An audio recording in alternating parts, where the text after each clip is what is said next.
زمانہ قدیم سے وحشیوں کی ایک نسل چین کے صحرائے گوبی کے شمال میں ایک غیر آباد اور الگ تھلگ علاقہ میں رہتی چلی آ رہی تھی۔ 12ویں صدی میں وہ قہر خداوندی بن کر نازل ہوئی اور چنگیز خان کی پیدائش کے کچھ صدیوں بعد ہی منگول ناقابل تسخیر اور ناقابل فتح سمجھے جانے لگے۔ مشرق و مغرب ہر جگہ محض ان کا نام ہی دہشت پیدا کر دیتا تھا۔ ایک تند و تیز سیلاب کی مانند ان کی بے شمار ٹڈی دل لشکر اپنے وسطی ایشیا کے پہاڑی گروں سے نکل کر روس، ترکی، ایران، افغانستان اور ہندوستان کی جانب پھیل گئے۔ ان کی برق رفتار فتوحات کو فطرت کے ان قدیم زلزلوں سے تعبیر کیا گیا ہے جو کرۂ ارض میں ہلچل پیدا کر کے اس کی سطح کی شکل بدل دیتے ہیں۔ وہ چاہے طاقتور سلطنتیں ہوں یا معمولی ریاستیں، سب کی سب ان لٹیروں کے آگے دھواں بن کر اڑ گئیں۔ ترکستان کے خوارزم شاہیوں اور عباسیوں جیسے طاقتور اور متمدن سلاطینوں کا خاتمہ کر دیا گیا اور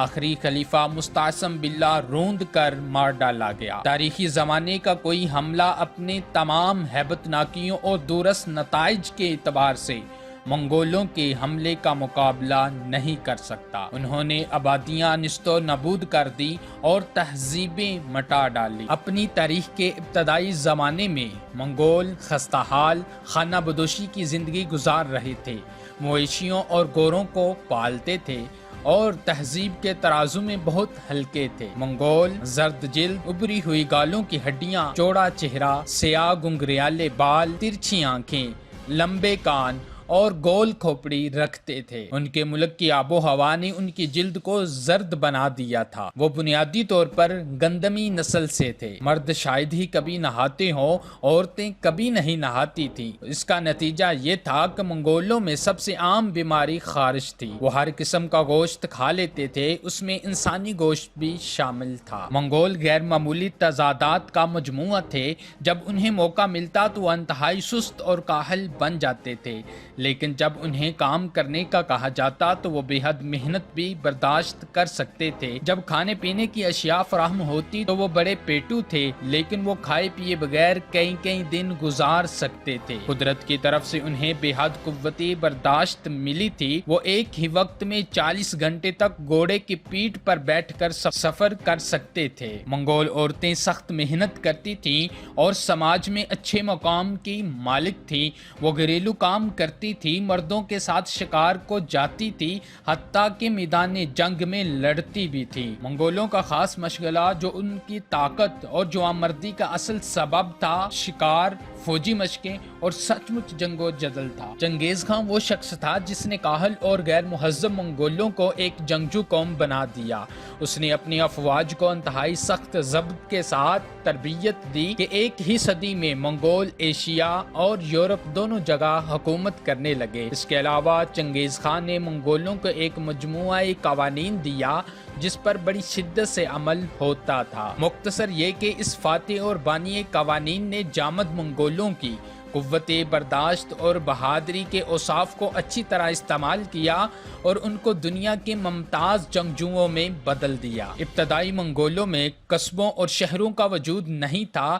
10 خیموں کے مجموعے کو اول کہا جاتا تھا۔ 10 اول کے مجموعے کو اوتاق کہتے تھے اور 10 اوتاق کو قبیلہ کہا جاتا تھا۔ منگول فوج کی سب سے چھوٹی اکائی جو 10 افراد پر مشتمل ہوتی تھی، اربان کہی جاتی تھی۔ 10 اربان کا ایک دوحہ کہلاتا تھا۔ 10 دوحہ ایک منجان بناتے تھے اور 10 منجان ایک تومان جو 10,000 سواروں کا مجموعہ ہوتا تھا۔ منگولوں کی سب سے بڑی دولت گھوڑا تھا اور ان میں گھوڑے کی چوری سب سے بڑا جرم تھا جس پر موت کی سزا ملتی تھی۔ ایک منگول سپاہی کا سامان حرب ایک نیزے، دشمن کو گھوڑے سے کھینچ لینے کے لیے ایک کمان اور تیروں اور ایک تلوار پر مشتمل ہوتا تھا۔ منگولوں نے فن حرب کی ضروریات کو اچھی طرح سمجھ لیا تھا۔ ان کی مواقع جنگ کے مطابق فن جنگ کی مہارت اتنی مکمل تھی کہ فوجی حکمت عملی کا اس سے بلند تصور غیر ضروری ہو گیا تھا۔ چونکہ انہوں نے بہت سی قوموں سے مسلسل جنگیں کی تھی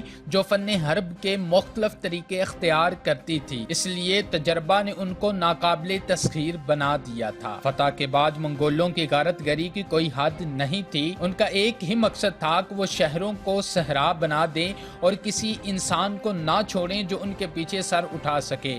اپنے قتل عام کی صفاقیوں کے ذریعے جن میں عمر، صنف اور حالات کا قطعی خیال نہیں رکھا جاتا تھا، انہوں نے خوف اور دہشت اپنے چاروں طرف پھیلا دی تھی۔ 13ویں اور 14ویں صدی میں منگولوں نے بحر اسود سے بحر چین تک اور سائبیریا سے دریائے سندھ اور سستان تک اپنا اقتدار مستحکم کر لیا تھا۔ چنگیز خان ہی ایک ایسا شخص تھا جس نے اس کاہل قوم کو ایک عظیم جنگجو بنا دیا۔ چنگیز خان کا 1226 میں انتقال ہو گیا۔ اس کے بعد منگول مختلف حصوں میں بٹ گئے جو ان کی ناکامی کا سبب بنے۔